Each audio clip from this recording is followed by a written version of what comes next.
میری زندگی کا حاصل، میری جیس کا سہارا، تیرے عاشقوں میں جینا، تیرے عاشقوں میں مرنا۔ مجھے کچھ خبر نہیں تھی تیرا درد کیا ہے یا رب، تیرے عاشقوں سے سیکھا تیرے سنگ در پہ مرنا۔ کسی اہل دل کی صحبت جو ملی کسی کو اختر، کسی اہل دل کی صحبت جو ملی کسی کو اختر، اسے آ گیا ہے جینا، اسے آ گیا ہے مرنا۔ اب آپ مجھ سے پوچھو جینا کیا ہے؟ جو اللہ کا حکم ہے نماز روزہ کرو، حج عمرہ کرو، یہ کام کر لو۔ اللہ کی مرضی پر عمل کرنا جس سے اللہ خوش ہو، یہ جینا ہے، اللہ پر جینا ہے۔ اور جو اللہ کے ناخوش کرنے والے اعمال ہیں ان سے بچنا اور اپنی حرام خوشیوں کو چھوڑنا، زخم حسرت کھانا، آرزوئے خون تمنا پینا، یہ اللہ پر مرنا ہے۔ مرنے کے معنی اپنی بری آرزو کو مار لو، یہ نہیں خودکشی کر لو۔ اللہ پر مرنے کے معنی کیا ہے کہ اپنی بری خواہشوں کو مار لو، پھر خدا اتنی حیات دے گا کہ آپ کی برکت سے لاکھوں انسانوں کو حیات ملے گی۔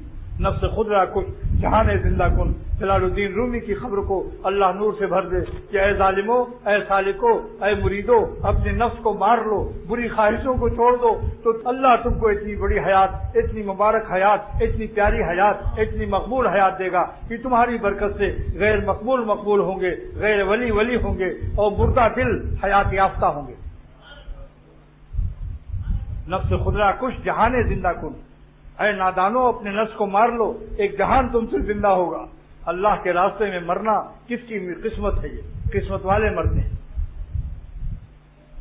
ان کی حیات اتنی مبارک ہوتی کہ اگر کسی شہر میں نہ رکیں، صرف شہر سے گزر جائیں، تو بھی ملا علی قاری لکھتے ہیں کہ جلا بھنا کباب جن کے دل میں ہے، اللہ کے راستے کا غم اٹھانے والے اور حرام خوشیوں سے بچنے والے، اس جلے بھنے کباب والا سینہ میں جو دل رکھتا ہے، اگر گزر بھی جائے، لنال برکت مرور ہی آل تلک البلدہ، اس شہر کے لوگ اس کے گزرنے سے بھی محروم نہ رہیں گے، اگرچہ رات نہیں ٹھہرا، جلدی میں جا رہا ہے، گزر رہا ہے۔